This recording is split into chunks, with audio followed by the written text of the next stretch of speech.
Chiquillos, buenos días. Vamos a grabarlo para que puedan verlo cuando... Ya. Chiquillos, buenos días. Les presento al doctor Rodrigo Vía Miranda. Él es especialista en endodoncia, es magíster en docencia universitaria, exdirector de la Sociedad de Endodoncia de Chile entre 2024 y 2026 y docente de la UFT hace hartos años. No sabía que eran tantos, 11 años en pregrado Sí. y 4 en posgrado. Es que te ves muy joven. Yo soy muy vieja, no sé. Bueno, también eso es una posibilidad. Sí, no. Del 2015 que estoy en docencia de pregrado. Vale, perfecto. Mira, Lo que bueno, pasa es que he estado pregrado, posgrado, o sea, sí estuve en pregrado y después me pasé a la parte como entre el 2018, 19, 20, de lo que era como internado TDA, intramural. claro. Sí, sí. Exacto. Ya, bueno, él nos va a dar la clase de hoy, ¿ya? Para que la aprovechen, hagan todas las preguntas que necesiten, todo lo que puedan aprovecharlo sería ideal, sobre todo porque nosotros no tenemos la oportunidad de tener un endodoncista en nuestro staff, ni tenemos un endodoncista que nos venga a decir, nosotros, en el fondo, el odontopediatra se vuelve todo, se vuelve endodoncista, se vuelve protesista, se vuelve todo, ¿ya? Entonces, bueno, para que lo escuchen y empecemos, ¿ya? Súper, sí. Sí. Yo voy a estar ¿Cuántas, cualquier cuántas cosa. alumnas son? Son cinco alumnos. Alumnos y alumnas, sí, ahí los Sí, veo, sí. Súper, son la Camila, la María Paz, la Paz, y el Pablo, bacán. y la Emma. Súper. ¿Y están en su primero o segundo año? Segundo año están. Perfecto. Listo, súper. Voy a Ya, colocar la presentación. ya. Yo voy a estar por aquí, voy a tener la cámara abierta, pero me voy a Sí, sentar para no molestar, ¿ya? no hay problema. Vamos a ver. Sí.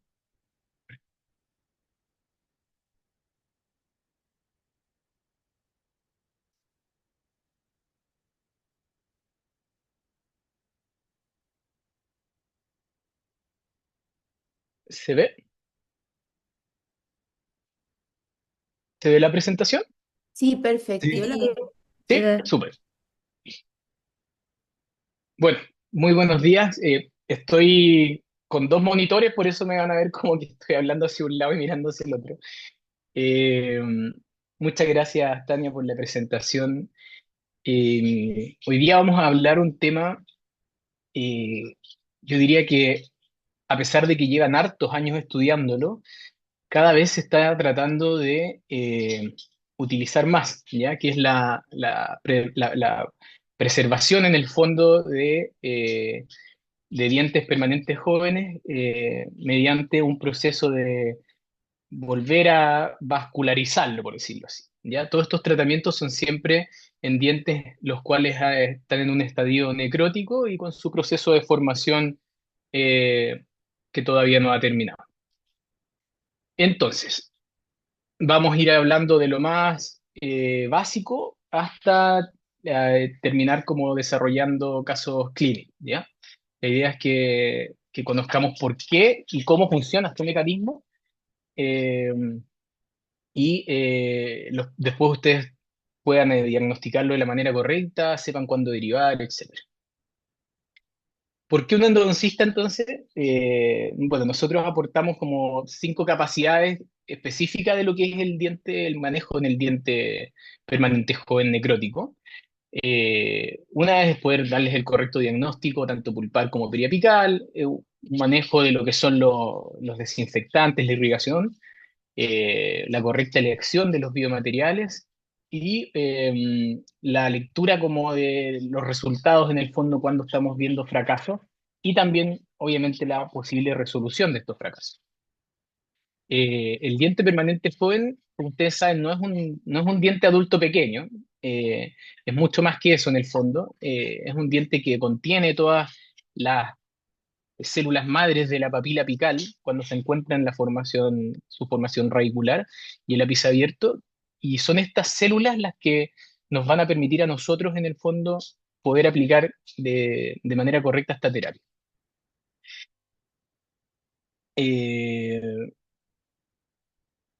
Como objetivo, esta clase tiene que ustedes puedan aprender a diferenciar las respuestas pulpares de lo que es un diente permanente joven versus un diente maduro en el fondo, por el tema de tener el foramen apical abierto, mayor vascularización, mayor presencia de estas SCAP y también una mayor capacidad de cicatrización, que puedan en el fondo saber cuándo indicar los procedimientos de endodoncia regenerativa, cómo ejecutar el protocolo. También les voy a pasar el protocolo. Yo sé que les hicieron llegar unos documentos que envié, unos papers, que también explican en parte eso.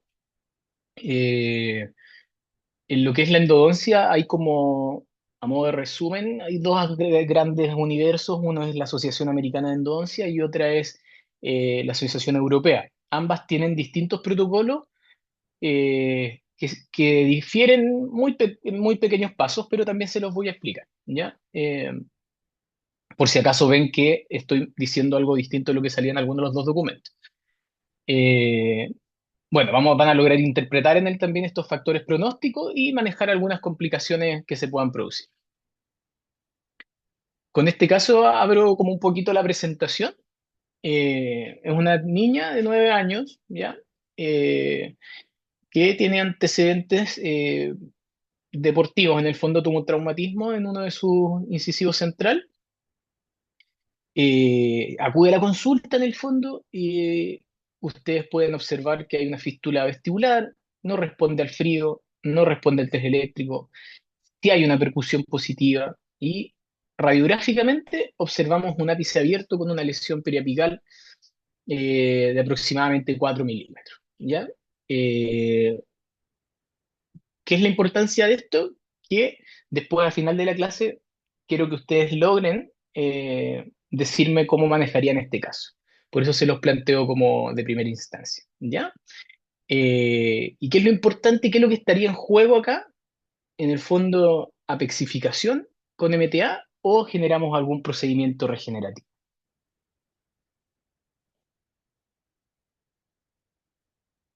Pequeño resumen de todo lo que vamos a ver. Vamos a ver lo que es entonces primero diente permanente joven y su biología, luego la respuesta pulpar, la triada en el fondo que nos permite a nosotros que este procedimiento se genere y sea efectivo, cómo vamos a definir y seleccionar los casos, protocolo clínico, qué dice la evidencia y los resultados de esto, algunas complicaciones y sus manejos, eh, los casos clínicos y para dónde va todo este tema de las células madres específicamente en nuestra parte. Si voy un poquito rápido me pueden ir frenando, ¿ya? Eh, entonces, vamos a hablar de lo que es el diente permanente joven.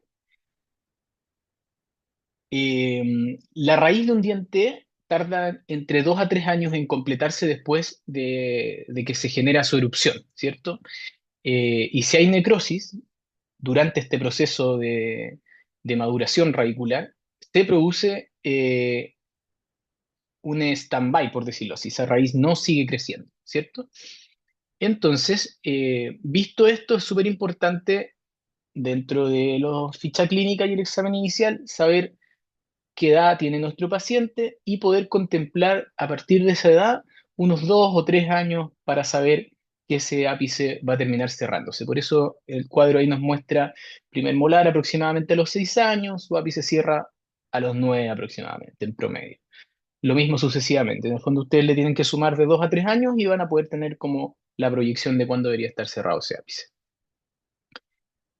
¿Por qué es importante para nosotros saber esta información? Porque en donde nosotros vamos a poder realizar este procedimiento efectivamente va a ser en el promedio de esos 3 años posterior a la erupción.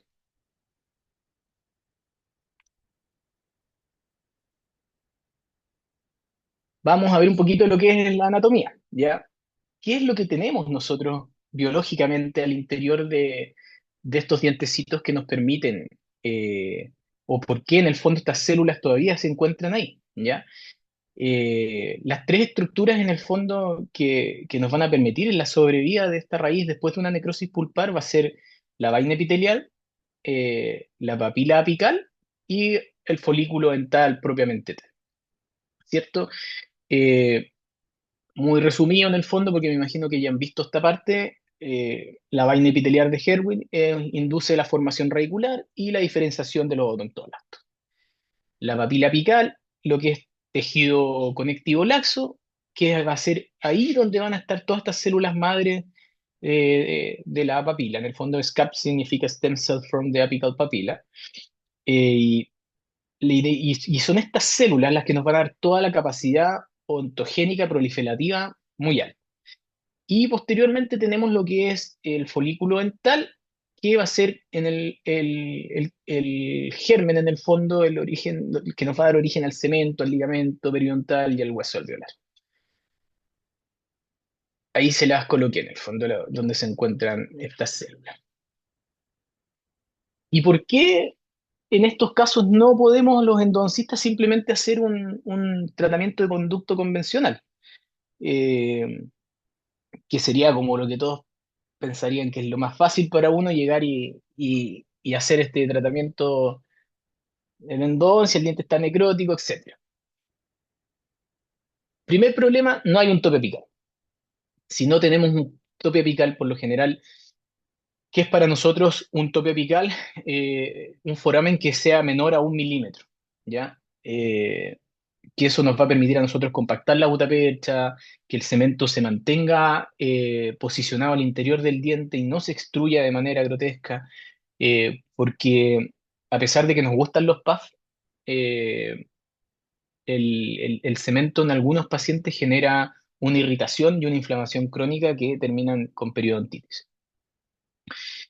Las paredes de estos dientecitos todavía no están completas, son paredes finas, frágiles, que se encuentran en su proceso de formación. Inclusive pueden llegar a ser menor de 1 milímetro en el tercio cervical, entonces hay un alto riesgo de fractura posteriormente, eh, incluso a que lográsemos hacer una endodoncia con un buen tope. Y otros casos, obviamente, la raíz puede ser muy corta, la relación corono-radicular es totalmente desfavorable si solamente generamos ahí una apexificación. Eh, por lo cual dejamos un diente sin mucha esperanza para todos los años que le va a quedar a ese pacientito.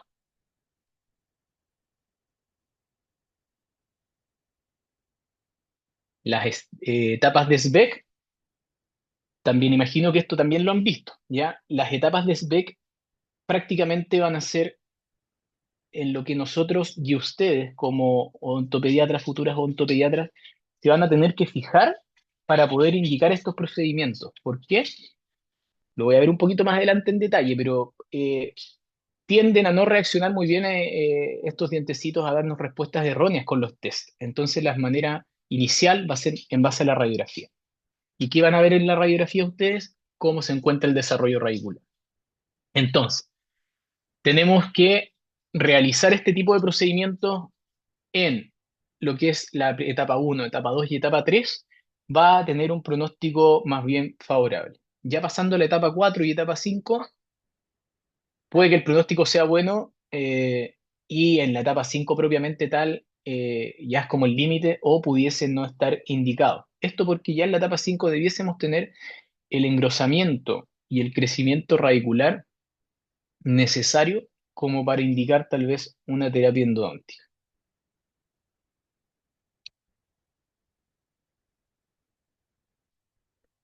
¿Por qué entonces se puede producir eh, una necrosis de estos dientecitos, siendo que son dientecitos tan vascularizados y con tantas células totipotenciales? Principalmente por estas tres razones. Por un trauma, por ejemplo. En el 60 o 65% de los casos se puede producir avulsiones, extrusiones, o sea, cuando se producen avulsiones, intrusiones, luxaciones, etcétera, que la causa más frecuente tiende a ser los incisivos centrales de los niños de la edad de los 7 a los 9 años. Este trauma, en el fondo, se asocia con mayor daño a lo que es el periodonto, que es donde se encuentran todas estas células eh, madres, en el fondo, que nos producen esta regeneración. Y es por eso que en estos casos es como donde mayor necrosis encontramos. Anomalías del desarrollo, dientecitos que presentan estos densima vaginatus, pueden ser los premorales, los incisivos laterales superiores, que sabemos que cuando se encuentran en su etapa de formación son vías de comunicación directas hacia la pulpa que pueden producir la necrosis con la detención del proceso del desarrollo radicular. Y caries profunda, ¿por qué lo plantean en el menor porcentaje de los casos? Porque tiende a ser raro, a no ser que sea un paciente que tiene muy mala higiene en el fondo, que un diente recién erupcionado al tiro se produzca una carie.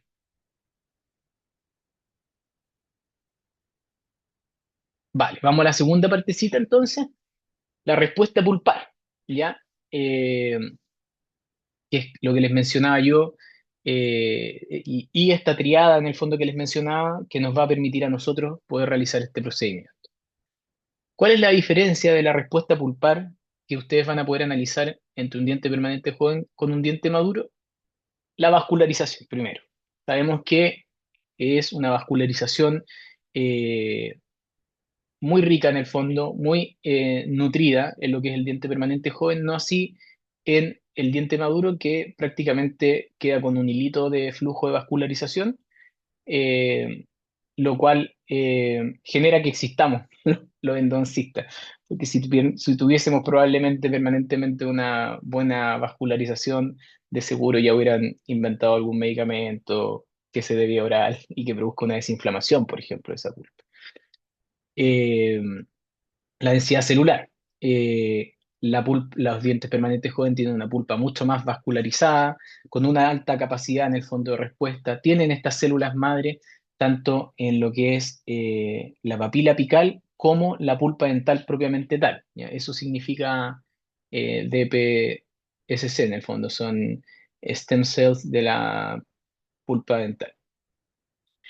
Eh, la intervención también, lo más probable es que al tener todo este paquete vascular nervioso abierto, no podamos hacer correctamente unos buenos test de frío ni eléctrico, eh, lo cual nos va a dar en el fondo una falsa respuesta. Y la capacidad de cicatrización sabemos que es completamente más alta en el diente permanente joven, no así es mucho más limitada en los dientes maduros.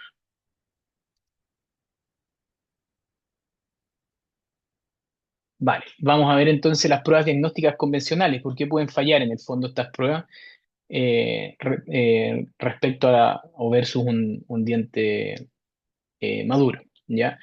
Aproximadamente en el 83% de los casos de los dientes maduros, esta sensibilidad pulpar también puede darnos de manera muy baja, pero por lo general cuando un diente tiene el lápiz abierto nos da falsos negativos, es decir, no responde el diente siendo que pudiese responder, pero no responde porque tiene una vascularización inmadura, ¿ya?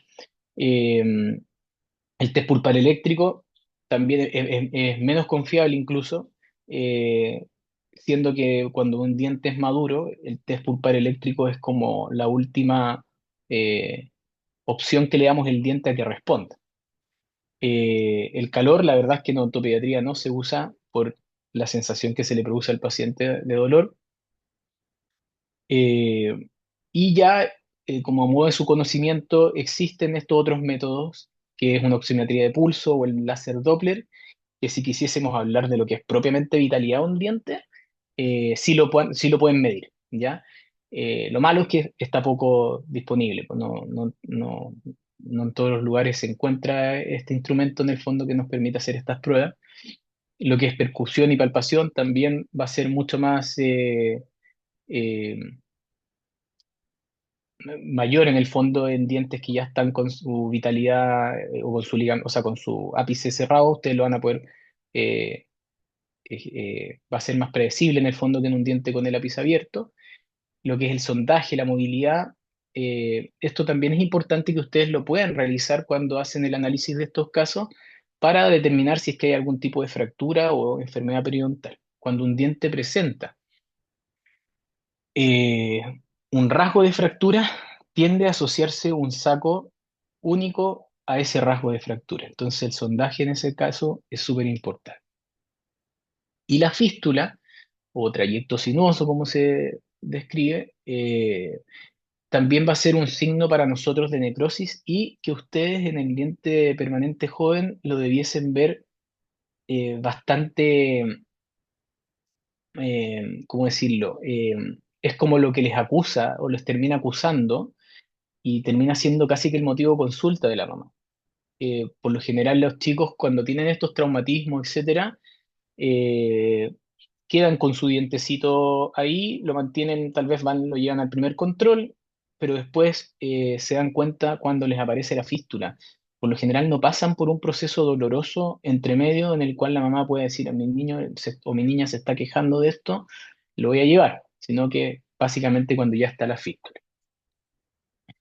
Y para poder determinar, bueno, el proceso de fistulografía, no sé si lo han visto, pero lo ideal es que siempre sea con un cono gutapercha eh, de un calibre 25-30, desinfectado previamente en clorexidina al 2%. Lo dejan en un vasito de clorexidina un minuto y introducen este conito adentro. Solo como tips, si el niño se mueve mucho o piensan que se le va a salir, etcétera, secan alguno de los dientecitos y lo pueden fijar con barrera gingival a ese dientecito y ahí lo mandan a tomar la radiografía. Entonces, teniendo todas estas discrepancias en lo que son los diagnósticos y las pruebas como de sensibilidad, ¿qué es lo que nos va a ser más importante para ustedes? La radiografía, ¿cierto? La radiografía para analizar tanto si el ápice está abierto, si hay lesión y en qué etapa de SVEC se encuentra ese desarrollo radicular. Ya cuando tenemos alguna sospecha, no se ve tan nítida la radiografía, tenemos algún supernumerario por palatino que no nos deja ver bien, etcétera, vamos a solicitar un escáner, ¿ya? Al menos el protocolo de la Asociación Americana de Endodoncia indica que eso es lo indicado.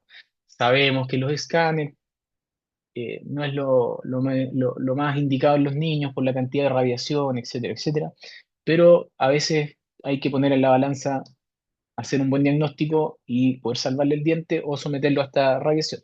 Obviamente que si es el caso, ojalá sea con ventana pequeña, para que sea la menor radiación posible y con los menores parámetros de exposición. Entonces, ¿cuál es la secuencia que vamos a hacer? Una correcta anamnesis, antecedentes del trauma, si le duele o no le duele, si tiene el diente algún tipo de anomalía del desarrollo. Luego vamos a hacer un correcto examen clínico, una buena inspección, anotar qué colorcito tiene el diente, presenta, no presenta fístula, molesta, duele, no duele a la percusión, a la palpación. Todos esos antecedentes tienen que siempre ir en la ficha clínica porque son también los que nos van a poder determinar a nosotros si la terapia está resultando posteriormente, si cede esta sintomatología o no. Eh, las pruebas de vitalidad, en el caso que las puedan realizar, siempre es lo recomendado y también obviamente generándola con un diente vecino.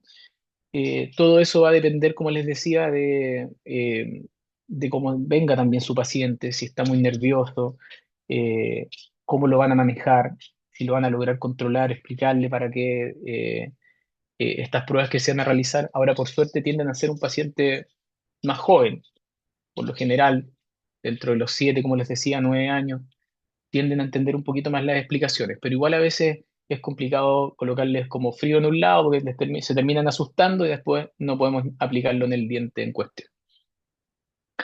Eh, y la radiografía. ¿Para qué? Para evaluar todo esto que les mencionaba. Entonces, teniendo toda esta información, lo más probable es que podamos tener estos tres tipos de diagnóstico, es decir, no acudieron en el fondo y la pulpa estaba sana en base a los test o una pulpitis reversible. ¿Qué debiésemos hacer en ese caso? En el fondo, ver si es que hay lesión o no hay lesión. Si no hay lesión, una conducta de observación, sellar la caries, generar algún tipo de recubrimiento de ese tejido en el fondo. Si vemos esta invaginación o este dens invaginatus, también sellarlo para evitar una posible comunicación. Eh, una pulpitis irreversible, ya sea parcial o total. Si es ese el caso, siempre vamos a optar por eh, hacer una pulpotomía parcial o total y luego aplicar un biomaterial, ya sea MTA o biodentín, ¿ya? ¿Para qué? Para poder preservar todas estas células que se encuentran en esta raíz en desarrollo y que pueda terminar ese desarrollo radicular.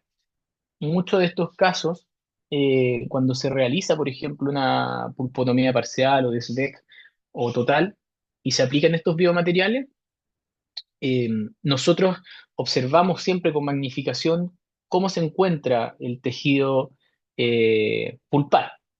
Y si es un tejido que responde a la terapia, este diente puede terminar su desarrollo radicular y mantenerse así para siempre. No, inclusive en el fondo sin indicar posteriormente cuando ya tenga su maduración un tratamiento de endodoncia. Para eso lo importante es controlarlo, citarlo a los controles y obviamente los compromisos de los padres. Y ya cuando tenemos un diagnóstico de necrosis pulpar, va a ser donde vamos a poder aplicar lo que son las endodoncias regenerativas o apexificación en el caso de que tengamos un diente cerrado. Apexificación, me imagino que lo saben, pero si no se los menciono, es colocar un biomaterial en la zona apical para poder contener nuestro relleno tanto de cemento como de gutapercha.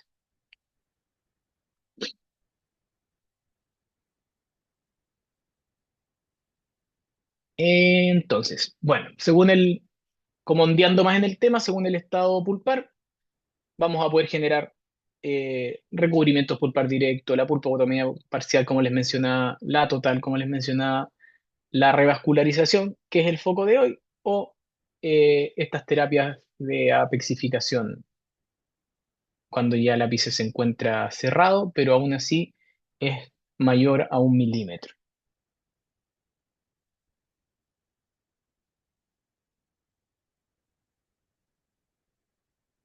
Perfecto, y entonces estas son como, a modo resumen, los tres pasos que ustedes debiesen confirmar para poder indicar la terapia, ¿ya? Primero la confirmación del diagnóstico y que el diente esté necrótico. Necrótico con ápice abierto, con pruebas de vitalidad negativas, idealmente con la radiografía o el CBCT inicial para descartar alguna fractura radicular, que el paciente sea un paciente ASA 1 o ASA 2, que no tenga alergia a los antibióticos. ¿Eso por qué? Porque en alguno de los protocolos se indica la utilización de antibióticos. Eh, que los pacientes y el padre sea cooperador. Este es un procedimiento que requiere de varias intervenciones y varias citas. Eh, y radiográficamente, ¿qué vamos a ver nosotros? Que se encuentra idealmente en una etapa de SBEC de 1 a 3 y, y que la lesión sea ojalá menor a 5 milímetros, ¿ya? Eh, si cumple todo esto, podemos indicar los procedimientos de endodoncia o de revascularización. Si no lo cumple, es decir, que tenemos lesiones más grandes, eh, el SBEC ya se encuentra en la etapa 4 o 5, lo ideal ahí ya sería indicar una apexificación con MTA. ¿Dudas? ¿Consultas? ¿Voy bien? ¿Voy rápido? ¿No? Vale.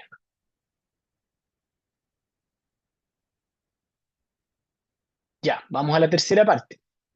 Eh, ¿Qué es lo que serían en el fondo los factores de crecimiento, las células?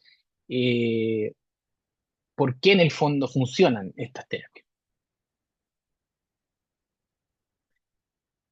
En lo que es la regeneración tisular, siempre vamos a tener que tener presente estos tres componentes, ¿ya? Que son las células, los factores de crecimiento y los andamios.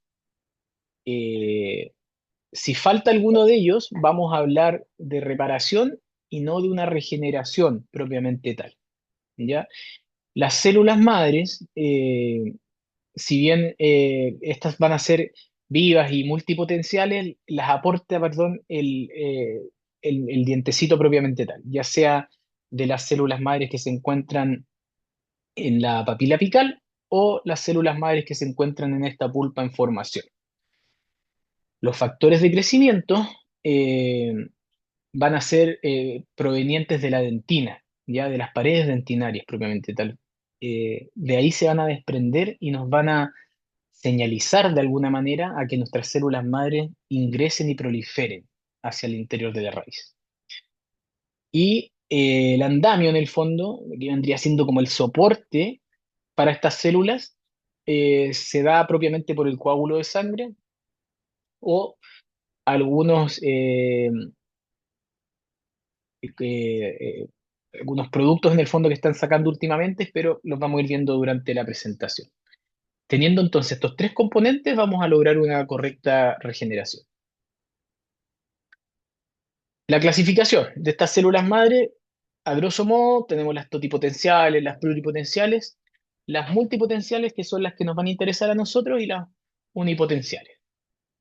Dentro de lo que son las multipotenciales, tenemos todas las células de la papila apical y de la pulpa al interior del dientecito, ¿cierto?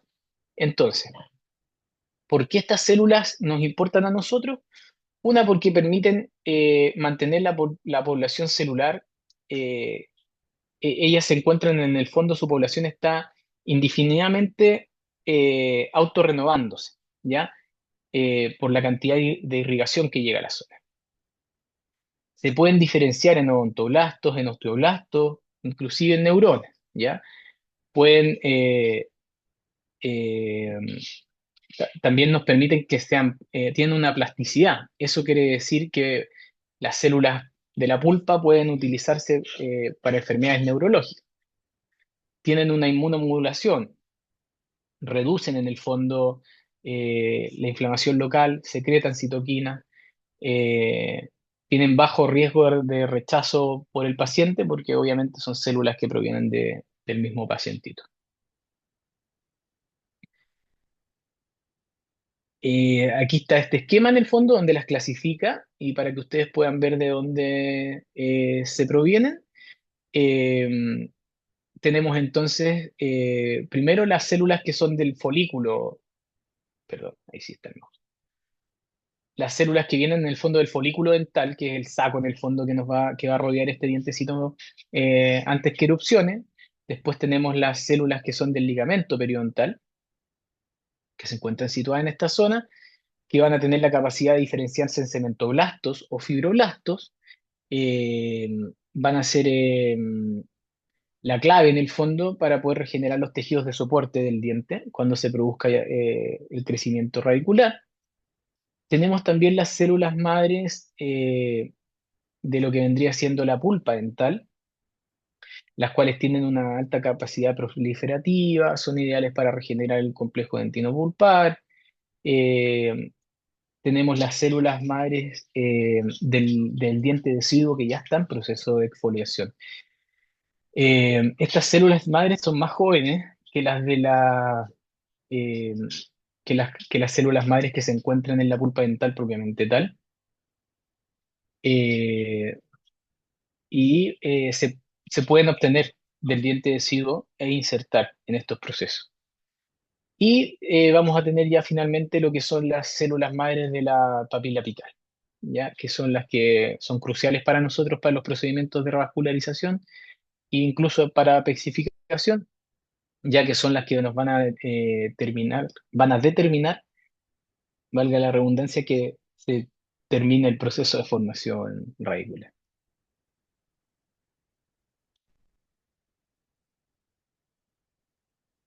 Entonces, dicho eso, vamos a hablar más en profundo ahora de lo que son las células madres de la papila apical, que son las que más nos van a interesar a nosotros. ¿Por qué nos importan tanto? Porque se encuentran localizadas en el ápice del diente permanente joven, eh, sobreviven a este proceso de necrosis pulpar gracias al periodonto, ¿ya? Y ahí, entre paréntesis, por eso En dientes con traumatismo, este procedimiento tiende a ser un poquito cuestionado, porque con el traumatismo tienden a morirse estas células y a veces no sobreviven. Eh, la migración. En el fondo son capaces de migrar al interior de la raíz cuando nosotros inducimos el sangrado. Se pueden diferenciar en odontoblastos, en osteoblastos, en adipocitos, condrocitos, neuronas, etc. Y otra característica que esta no es tan positiva en el fondo son altamente sensibles al hipoclorito. Para nosotros no son tan positivas. A concentraciones altas de hipoclorito, estas células mueren. Por ello, nosotros necesitamos, cuando realizamos este procedimiento, concentraciones bajas de hipoclorito, es decir, de un 1,5 a un 3%, ¿ya? El hipoclorito se puede diluir en proporciones con agua o con suero fisiológico, en el fondo, si ustedes quieren, tienen en la consulta solamente, lo ideal es que sea con agua destilada. Si es que solamente tienen el hipoclorito de 5,5% o 4,9%, que es como el común del endodoncista, y ustedes lo pueden diluir para hacer estos procedimientos. Y si no, también los venden diluidos. Eh, y estas células en el fondo van a responder a los estímulos de todos estos marcadores que son liberados por la dentina. ¿Y cómo nosotros los vamos a liberar de la dentina? Con el EDTA, ¿ya? Lo vamos a ver eso en específico en el protocolo, pero me interesa que vayamos de a poquito introduciéndonos en estas ideas. Eh, Bien,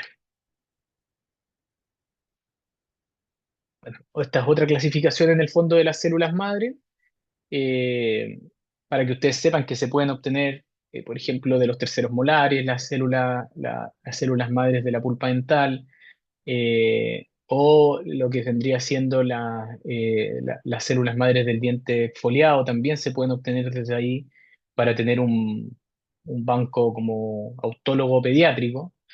Eh, Podemos obtenerlas del ligamento periodontal, del folículo dental, de la médula ósea o del tejido adiposo, ¿ya? Para allá va todo lo que es la investigación, de hecho.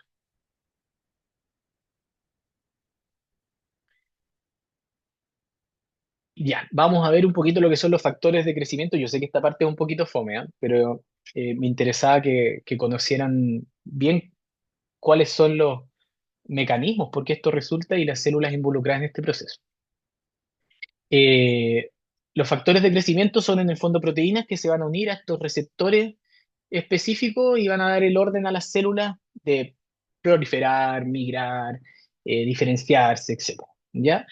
Eh, y en los procesos de endodoncia regenerativa vienen principalmente de estas tres fuentes, de la dentina, de las plaquetas y de los biomateriales.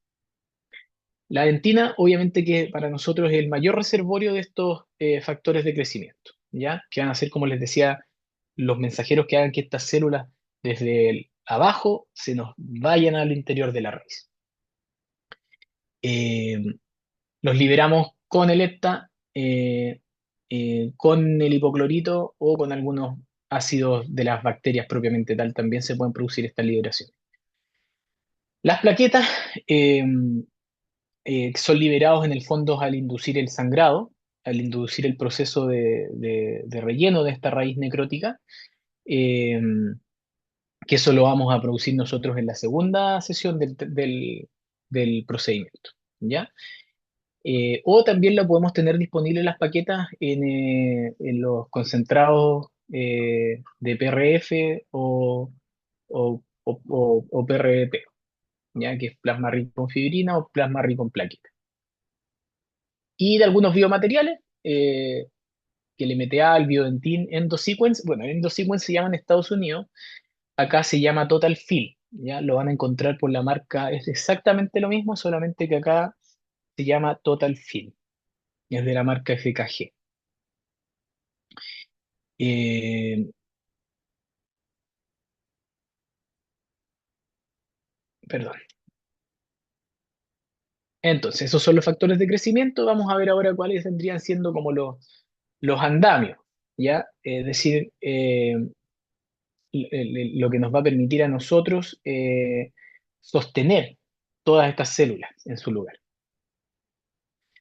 Dentro de bueno, ¿cuáles son las funciones del andamio? Mantener, como les decía, estas células madres en el espacio del conducto, lograr una adhesión e interacción, es decir, que estas células permiten la unión de las células madres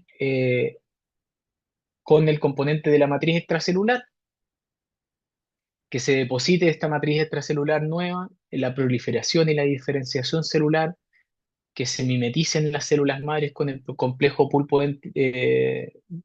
dentinario. Eh, Todas estas van a ser como las características ideales de este andamio. ¿Y de dónde nosotros podemos obtenerlos? Pueden ser naturales o pueden ser sintéticos. Naturales va a ser este coágulo que les mencionaba, que se genera por el sangrado, los plasmarris con fibrina, que según los estudios son los que mejores resultados producen en base a en lo que es andamiaje, y el plasma rico en plaquetas. Y los sintéticos vendrían siendo ya los hidrogeles, las nanofibras o los biopolímeros. Vamos a ver entonces ahora plasma rico en plaqueta versus plasma rico en fibrina. ¿Añaden realmente un aporte o un valor? ¿Qué dicen los estudios en cuanto a lo que es como la sanación o el éxito del procedimiento? Es, por lo general, estas terapias ondean en el 85% de los casos muy bien, y al colocar los plasmas ricos en plaqueta o en fibrina es bastante comparable. ¿Dónde mejora? En lo que vendría siendo el cierre apical. Cuando tenemos nosotros este andamiaje de plasma rico en plaqueta o fibrina, mejora muchísimo, ¿ya? Sucra es ¿cómo se dice? Se me fue la palabra, pero es una medida de medición de éxito, ¿ya? Más adelante se los voy a explicar también. En cuanto a lo que es el aumento de la longitud radicular, si solamente tenemos el coágulo de sangre, dicen los estudios que puede ser moderado, pero ya colocando estos andamiajes de plasma rico en plaqueta o en fibrina aumenta muchísimo. El engrosamiento de las paredes también aumenta, la disponibilidad clínica. eh, Ahí, claro, sabemos que sangrado radicular lo van a poder hacer en cualquier lado, solamente necesitan tener una lima. Les voy a explicar después cómo se realiza, pero no siempre tenemos una centrífuga disponible. Y, y más aún puede que tengan la centrífuga, pero el plasma rico en fibrina además requiere, eh, perdón, el plasma rico en plaquetas requiere de un anticoagulante, y si no tienen el anticoagulante tampoco lo van a poder obtener.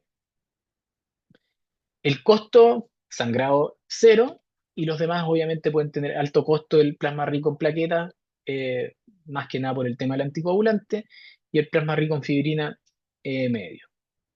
Eh, el default, que es lo que indica la Asociación Americana de Endodoncia, es que intentemos siempre con el coágulo de sangre. Si tienen los demás, obviamente siempre va a ser mejor, ¿ya? Pero el protocolo establece que con el coágulo de sangre se puede lograr.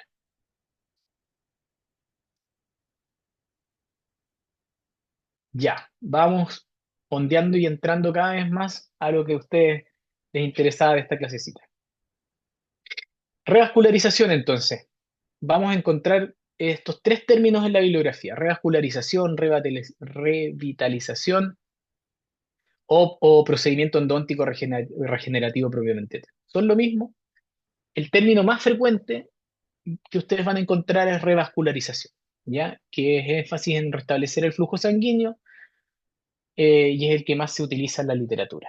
Revitalización, la Asociación Europea de Endodoncia, eh, da énfasis en el fondo a devolver vida al tejido del conducto, pero se reconoce que este tejido no es una nueva pulpa, ¿ya? Si bien es un tejido vivo y lleno de células, no es una nueva pulpa, ¿ya? Eso es súper importante.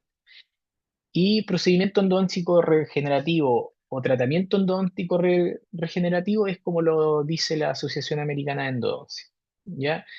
eh, que básicamente habla de regeneración de todo lo que es el tejido y el complejo dentino pulpar.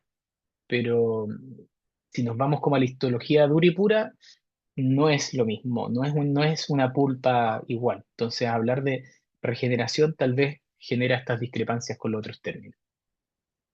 Eso para que lo sepan al momento de buscar literatura.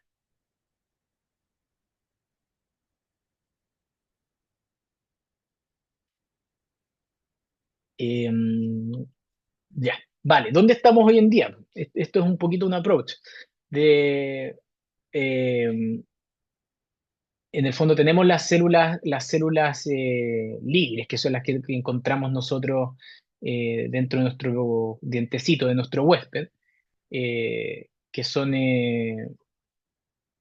son las que utilizamos para los procedimientos de endodoncia propiamente tal regenerativa.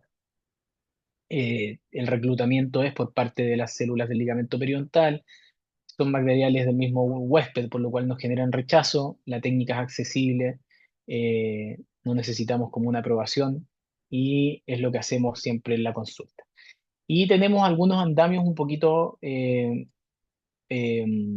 más modernos en el fondo, que son estas células como cultivadas que se pueden conseguir, algunos andamios bioactivos prediseñados, algunos factores de crecimiento dosificados, trasplantes de una pulpa autóloga, eh, pero todos requieren de aprobaciones, pero para allá va la cosa. ¿Ya? Eso es lo que se está investigando y eso es lo que se está tratando de tener, de generar en el fondo para ojalá en algún futuro, que creo que para allá va todo, es que puedan ustedes comprar estas celulitas y colocarlas dentro del diente y lograr con mayor éxito los procedimientos. Lo que se forma, ¿es pulpa entonces o no es pulpa? ¿Ya? Eh, esta información es de un estudio que se realizó en dientes extraídos. eh, si no me equivoco, fueron de ratoncitos. eh, pero, ¿qué es lo que se forma? Es un tejido conectivo fibroso similar al ligamento periodontal. Tiene, ¿cómo se llama? Tiene cemento al interior de las paredes. Tiene incluso alguna especie como tipo de huesito, que no hay odontoblastos y la vascularización está presente, pero tiene una inervación limitada. Eso quiere decir que eh, a pesar de que tengamos un éxito en cuanto al desarrollo, que el diente esté asintomático, etcétera, probablemente al hacerle alguna prueba de vitalidad no nos va a lograr responder. Entonces, como veredicto, más que una regeneración verdadera, nosotros vamos a, lo que nos importa a nosotros es que podamos engrosar estas paredes, que podamos cerrar este ápice y que podamos sanar la lesión, ¿ya? Y eso es lo que ustedes van a tener que eh, decirle también a los papás de los niños o de las niñas cuando ustedes los atiendan. Este procedimiento, si bien se llama como regenerativo, lo que ustedes van a lograr es engrosar estas paredes, que cierre este ápice, que el diente continúe su crecimiento eh, y eh, que sanemos esta lesión apical, ¿ya? ¿Por qué les menciono esto? Porque en algunos de los casos, igual estos dientes, cuando ya la paciente o el paciente es mayor de edad, etcétera, terminan siendo dientes que probablemente van a necesitar tratamiento de conducto futuro y todo eso.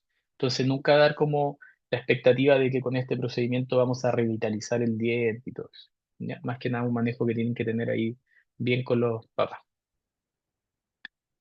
Eh, Aquí están las fases, pues, de lo que les mencionaba. Entonces, en este estudio, la primera etapa, esto vendría siendo las paredes dentinarias, ¿cierto?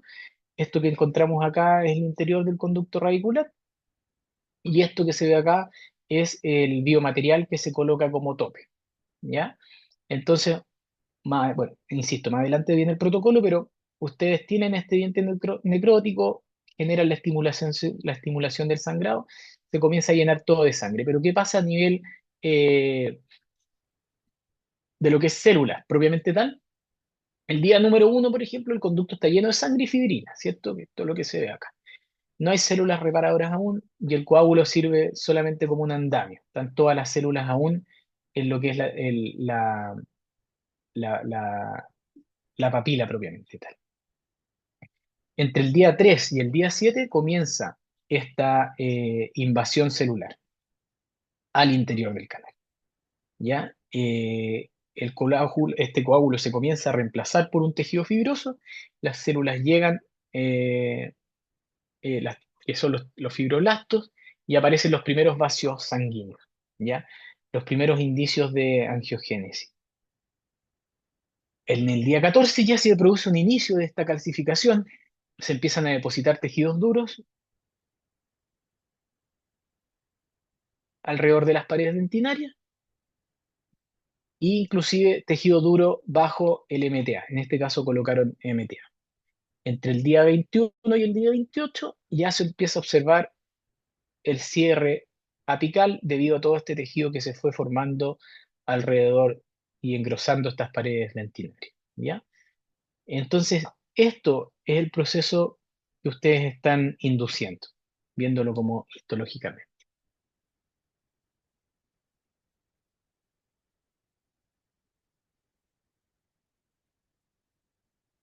Ya, los criterios de selección. ¿Qué hora es? ¿Vamos bien? Sí. Eh, Tania, no sé si se toman ustedes entre medio algún break o no sé qué. Voy aproximadamente en la mitad de la presentación. O seguimos, no. Yo creo que sí podrías tomarnos un break, ¿sí? Dinos tú como unos 20 minutos para que se tomen un Eh, cafecito y eso. sí, déjame, mira, me quedan estas dos diapos para terminar con la idea de este tema y de ahí nos pasamos al protocolo. ¿Te parece? Súper, estupendo. Vale. Entonces, esas dos tú nos dices y ahí tomamos un break de un 20 minutos o algo así. ¿Ya? Sí, perfecto, súper. Genial. Sí, para que puedan también, a ver si aparece alguna duda por ahí hasta Exacto, donde... también, digerir un poco. Sí. Genial. Eh, ya, entonces, ¿se acuerdan que al principio les comenté que teníamos indicaciones, o sea, teníamos eh, dos escuelas, por decirlo así, que son la Asociación Americana de Endodoncia y la Europea? Eh, los criterios de selección, ¿ya? Esto es como lo que están en consenso ambas. Pues la pulpa tiene que estar, para poder indicar en el fondo este procedimiento, la pulpa tiene que estar necrótica y con diagnóstico de que está necrótica propiamente. Tiene que estar el lápiz inmaduro. Ahí es donde chocan estas dos un poquito. La Asociación Americana de Endodoncia dice que debería ser lo ideal entre 1 a 3 meses y la americana acepta hasta la cuarta etapa, perdón, meses no, etapas de SBEC, y la americana, la europea dice que una etapa 4 también pudiese indicarse este procedimiento. Eh, Otra indicación es que este dientecito en el fondo no vayamos a utilizar posteriormente esta raíz para un poste. Es decir, casos de traumatismo, por ejemplo, si el diente viene con toda la corona fracturada y ustedes quieren hacer este procedimiento de revascularización para después poner un poste, tal vez no hacerlo más indicado. Que se pueda aislar el dientecito, eso sí o sí. Sabemos que este procedimiento, al ser tan aséptico, por decirlo así, tenemos que hacerlo siempre con aislación y con una desinfección, ojalá también del dique de goma, ya la goma dique no viene estéril. Entonces, una vez que ustedes la coloquen en el dientecito, ojalá alrededor, poder desinfectarla con el mismo hipoclorito o con alcohol, para evitar cualquier tipo de contaminación. Eh, Buena comunicación tanto con los padres como con el pacientito, que sean pacientitos cooperadores, que se encuentren obviamente en un estado de salud sin alergia a los antibióticos y la posibilidad de que podamos retomar los controles en los años. Si el paciente lo vamos a perder y no vamos a hacer un procedimiento de control, no vamos a saber si tuvimos éxito o no, si después se produjo una necrosis nuevamente o si se accedió. Entonces, muy importante el tema de los controles. Casos donde no vamos a indicar este procedimiento, dientes avulsionados con reimplantación inmediata, que no podamos aislar, que tengamos una corona fracturada, obviamente que hay una fractura radicular, que ya tengan el ápice cerrado porque ahí no está indicado el procedimiento propiamente tal, alergia a alguno de estos antibióticos que son con los cuales se producen o se hace la pasta bi o triantibiótica, obviamente paciente en una mala condición sistémica o que no haya compromiso familiar.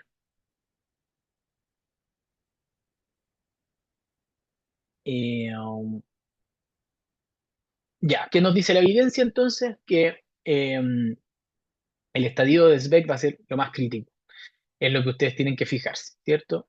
Eh, em, Cuando el diente está en un estadio de SBEC muy temprano, también esa raíz también va a ser bastante corta y de pared muy delgada. Entonces, también eso es un estadio como en el cual este procedimiento va a ser más desafiante, por decirlo así. Eh, Tienen que determinar bien lo que es como la etiología del trauma, eh, o sea, la etiología, perdón, si hay trauma o una anomalía del desarrollo, por qué se produjo esta necrosis. Eh, Aquí que dice la literatura que en dientes traumatizados va a ser mucho mayor el riesgo de que podamos generar una formación radicular, por lo que les mencioné que como todos estos procedimientos son en base a las células madre que están la papila apical, si hay un traumatismo puede producir también la muerte de esas células. Entonces, por eso el pronóstico de lo que vendría siendo diente traumatizado es un poquito más bajo. Eh, el pronóstico de lo que vendría siendo lesiones grandes, también. Cuando hay presencia de lesiones periapicales mayor a 5 milímetros, se induce a que hay una carga bacteriana más alta y una mayor inflamación crónica de estas células apicales, por lo cual no siempre se logra generar un cierre apical y un aumento de longitud.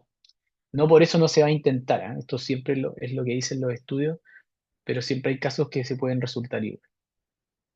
Y dependiendo del tipo de diente, eh, los incisivos suelen fallar más en el desarrollo radicular, no por el tipo de diente, sino porque la causa de la necrosis por lo general es el trauma, es lo que dicen las estadísticas en el fondo. A no ser que sean los incisivos laterales que sí pueden presentar esta invaginación palatina que nos pueda producir esta necrosis, ¿ya? Eh, Eso. Y para cerrar esta parte del módulo, ¿qué hay que decirle a los papis? Porque es lo que también les interesa harto a ustedes. Que el procedimiento va a ser probablemente en 2 o más visitas, separadas de entre 2 a 4 semanas, ahí va a depender también del protocolo. En caso de que se coloque esta pasta triantibiótica, o si utilizan MTA, puede producirse una tinción en el diente, entonces ojo con eso. Eh, y se los menciono tal cual porque a veces uno trabaja con lo que tiene en la consulta, o sea, no en todos lados tienen el Biodentín y aunque ustedes lo tengan que comprar, necesitan el amalgamador, etcétera. Entonces, eh, para que lo sepan, ¿ya? Del 10 al 20% de los casos también pueden requerir un tratamiento de retratar esto, de volver a intentarlo o ya indicar la apexificación propiamente tal. Los controles radiográficos y clínicos siempre deben ser de 3, 6, 12 hasta los 2 años, incluso más, que posiblemente utilicen antibióticos, eh, que el resultado de este cierre biológico no es una pulpa idéntica, pero sí va a ser un tejido reparativo que nos va a permitir que el diente continúe en crecimiento. Eh, Aún así, que si esto falla en el fondo y no logramos engrosar las paredes, etcétera, podemos hacer la pexificación antes de sacarle el dientecito al niño y que sí o sí, obviamente, tiene que hacerse su restauración definitiva. Listo. Vamos a un break. Son las 10:20. ¿Vale? 10-20, perfecto. Súper. Vale. Súper. Vamos